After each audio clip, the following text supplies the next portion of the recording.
Imagine waking up 30,000 years ago. You have a terrible toothache. Your head is pounding. There's no hospital, no pharmacy, no antibiotics, no painkillers, not even a simple aspirin.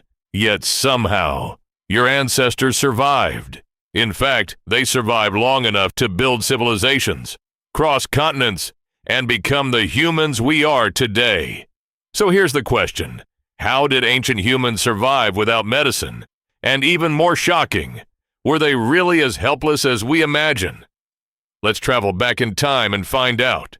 Picture an average day in prehistoric times. You wake up in a small camp. The weather is harsh. Wild animals are everywhere. Food isn't guaranteed. And even a tiny cut could become deadly. Today, a scraped knee is annoying. Back then, it could mean infection. And infection could mean death. Ancient humans faced dangers that modern people rarely think about. Broken bones, food poisoning, animal attacks, burns, diseases, parasites, and childbirth, which was extremely risky. Life expectancy was often much lower than today. But here's something important. Ancient humans weren't constantly dying at age 20. Many people who survived childhood could live into their 50s, 60s, or even longer. So how did they manage that? The answer begins with the most powerful medicine of all, the human body itself. Long before doctors existed, evolution had already created an incredible survival machine. Your body can fight infections, heal wounds, repair bones, and recognize dangerous germs. When ancient humans got injured, their immune systems became their first line of defense. A cut would clot. White blood cells would attack invading bacteria. New skin would grow. Bones would slowly repair themselves.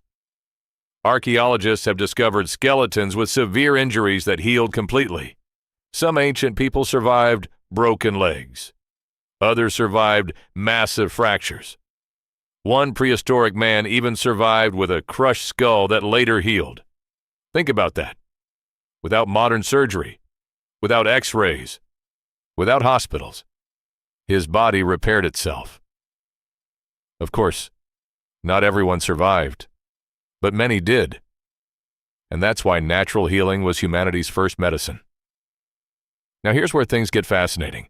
Ancient humans didn't have pharmaceutical companies, but they did have forests, mountains, plants, and thousands of years of observation. Over generations, people noticed patterns. Certain leaves reduced pain. Certain roots eased stomach problems. Certain herbs helped wounds heal. And slowly, knowledge accumulated. For example, willow bark contains a compound similar to the active ingredient in aspirin. Ancient civilizations used it for pain and fever, long before modern science understood why. Honey was another remarkable treatment. Many ancient cultures placed honey on wounds. Today, scientists know honey can help fight bacteria. Then there was garlic, used in ancient Egypt, Greece, China, and many other cultures. Modern research shows garlic has antimicrobial properties. Were these treatments perfect? No.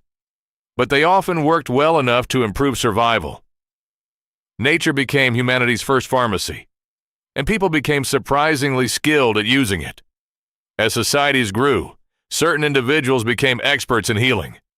These people had many names: shamans, herbalists, medicine men, wise women, healers. They observed illnesses, experimented with plants, passed knowledge to younger generations. Sometimes they used treatments that actually helped. Other times, their methods were based on spiritual beliefs. Imagine a tribal healer examining a sick child. The healer might use herbs, perform rituals, or both. To modern eyes, some practices seem strange. But remember, without microscopes or germ theory, people had to explain disease somehow. Many believed illness was caused by spirits, curses, or angry gods. Yet hidden among these beliefs was real medical knowledge. Knowledge gained through centuries of trial and error. In many ways, these healers were the world's first doctors. Here's something people often forget. Ancient humans rarely survived alone. They survived together. Imagine breaking your leg while hunting. Alone, you'd probably die. But surrounded by family and tribe, they can bring food, protect you, help you recover. Archaeologists have found ancient skeletons of people with disabilities who lived for years after severe injuries. That means somebody cared for them, fed them, protected them, helped them survive. Human cooperation became one of the greatest survival tools ever invented. Because sometimes healing isn't about medicine. It's about having people who won't abandon you when you're sick. And that may have saved more lives than any herb or potion. As civilizations emerged, medicine became more organized. People began recording medical knowledge. Knowledge could now be shared. In Egypt, healers developed many treatments. Some Egyptian doctors even specialized in different parts of the body. Meanwhile, medicine developed across many regions. Ancient India developed its own healing traditions. Ancient China built extensive knowledge about herbs and healing techniques. Different civilizations searched for the same answer. How can we help sick people survive? Then, something revolutionary happened. Some thinkers began asking new questions. What if illness had natural causes instead of supernatural forces? People began observing diseases more carefully. Observation became a powerful tool. One famous physician was Hippocrates. He encouraged people to study illness. Instead of simply guessing, medicine was slowly becoming a science. But let's be honest, life without modern medicine was brutal. Many diseases were deadly. A simple infection could kill. Pneumonia could kill.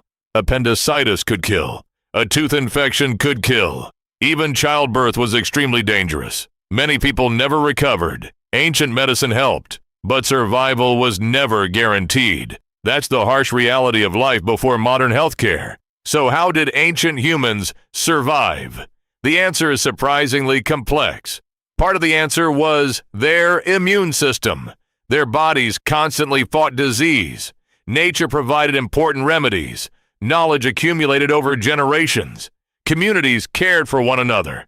And humans adapted to challenges. Every generation learned something new. Together, these advantages helped humanity survive. Ancient humans were not helpless. They were intelligent problem solvers. They observed the world around them. They experimented with new ideas. They shared knowledge with others. Every discovery mattered. Small discoveries became powerful knowledge. That knowledge accumulated over thousands of years. It laid the foundation for modern medicine. The medicine we use today has ancient roots. The hospitals and medicines we rely on today didn't appear overnight. They were built on thousands of years of human experience. Generation after generation added new knowledge, and every lesson helped humanity move forward. Against all odds, ancient humans survived, and because they survived, you're here today. Humanity's story continues. So next time you take a painkiller, visit a doctor, or recover from an infection thanks to antibiotics, remember the countless generations who lived without those advantages. Their struggle to survive helped create the medical knowledge we benefit from today.